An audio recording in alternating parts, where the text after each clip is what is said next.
nin suldaan ahoo salaadiintii gobolka ka mid a ayaa ayiday buu yidhi waddanka ka baxa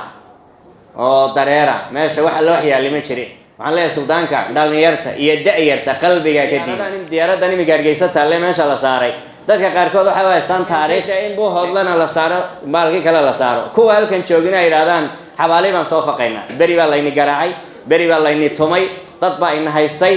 waxa weeyaan cuqdad bay beertay, waa cuqdad madaxweyne waxaan leenahay ciidanka ka soo qaaday meesha. waxa weeyaan arrintii dagaalkii ka socday Laascaanood وإن الله سبحانه وتعالى كبر إن الله سبحانه وتعالى إنه نجقب وجيه وردب هذه أدوين أضدك يضلك بتعبتي دمانبا ما ها أنت يدبت كل عيسو كلي لكن دوّدن كورنا بتعبتي ضدك مؤمنين تانا نبي صلى الله عليه وسلم يقول مثل المؤمنين في توادهم وتراحمهم وتعاطفهم كمثل الجسد الواحد. ضدك مسلمين تواجد كلية واسكت مقنعية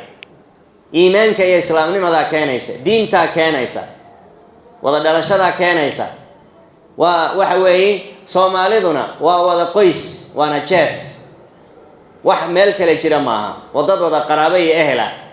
دبعتها سمركا ضدك كل عضيها يعني دبعتها وجوين هجاده لكن وضن كordن بيجاريسا دبعتها هل كان نجسوا جاده وحكم ذا إن ضد بدن ودجانا ومجالات الدجانا ضد ورحمة الشيلة وجارهان كون إعلانك أي ضد بدن كحيين أو ضمريو عرورو بدنا كاسبان كهذا أرنت المركب أي مكوب بحي وحوي وحنا نصيب دراء وأن دجيستي أو ياب نقطي من سلطان أو سلاطين تي قبل كمذا أي أيدي بيقولوا وطن كبحة أو دريرة ماشي واحد لوحية اللي مشري وواحد عجيب ونادي هذا الله يابي وحن لها سلطانك أرنتن كهذا لا يودي تشوجة أرنتها سي ده أرن مناسبة معها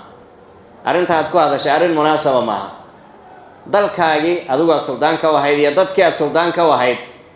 إن هذا المدة كقحصه وأترى هذا ماشي عرورتها كبحان وحلا هي مجرو أرنتها سي أرن قمان معها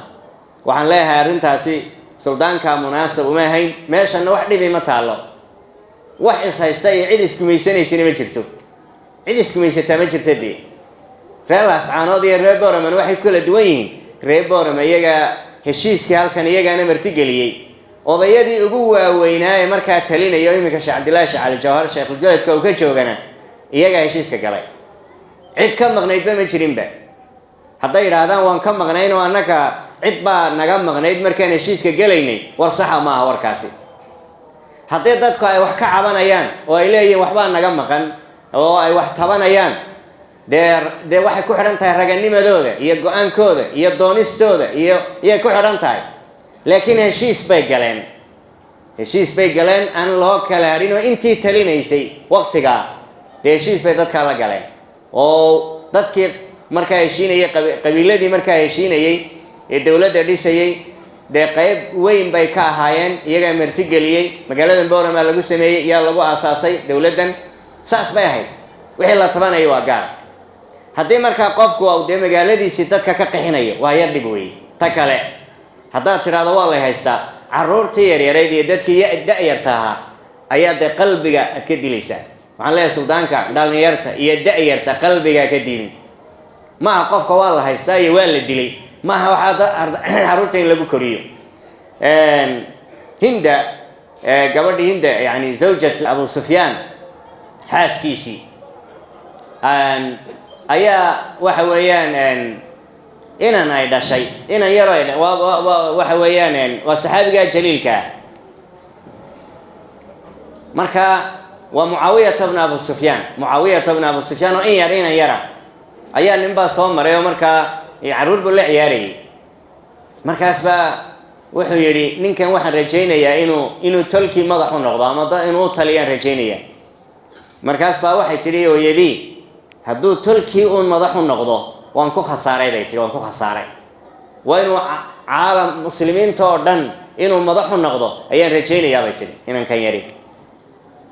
waxa weeye ilmaha yar waxa lagu koriyaa inuu qof fiican yahay aqli leeyahay garaad leeyahay سماركيس laakiin haddii la yidhaha qofka waa la gumaystay waa qofaad dishay wey, qofka waa dishay, dib baad la dhacday, maskaxdaad ka dishay, tarbi ahaan waa qofaad baabiisay wey. waa ta imika keentay markaa cuqdada iyo waxyaabaha la aasaya la beerayo waa ta dhibta keentay wey. diyaaradan imika Hargeysa taalle meesha la saaray, dadka qaarkood waxay u haystaan taariikh, laakiin maxay sheegaysaa taariikhdani oo da'yartii oo dhani dad inamada 30 sano iminka jira diyaarad meesha saaran oo maxay diyaaradani beri baa layni garaacay, beri baa layni tumay, dad baa ina haystay,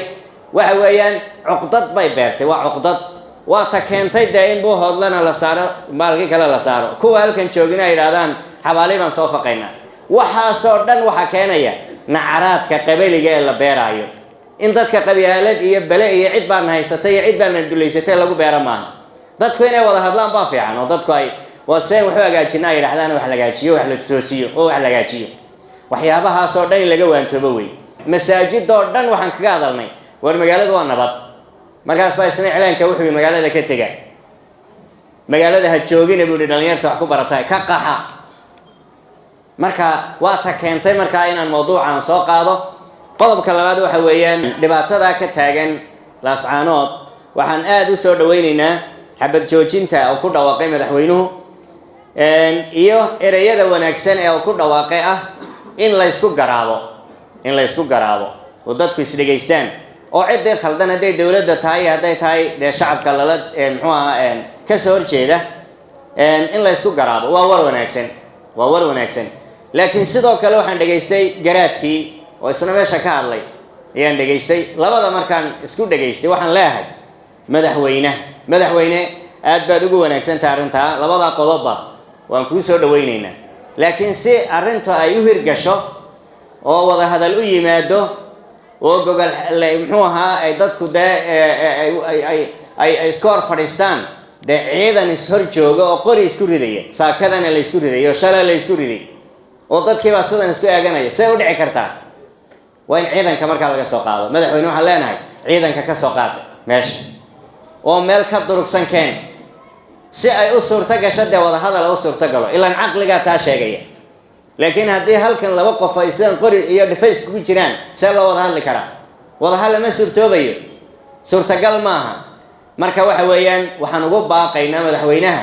inuu ciidanka ka soo durkiyo meeshaas si wada hadal u suurtoobo. waxaan Ilaahay subxaanahu wa tacaala ka baryaynaa Ilaahay arrintaa inuu naga qaboojiyo, odayada iyo cuqaasha iyo salaadiinta iyo garaadaduna iyaguna ay xabad joojinta ay sameeyaan, wada hadalkana ay soo dhaweeyaan, kadibna markaa wixii la kala tabanaya iyo wixii meesha yaalla iyo ciddii dhexdhexaad ka noqonaysa ee la isla garto dee markaa horta la isku yimaado, kadibna la soo bandhiga markaa waxa dee meesha yaalla. Ilaahay subxaanahu wa tacaala khayrka inoo fajiyo adduun iyo aakhiraba.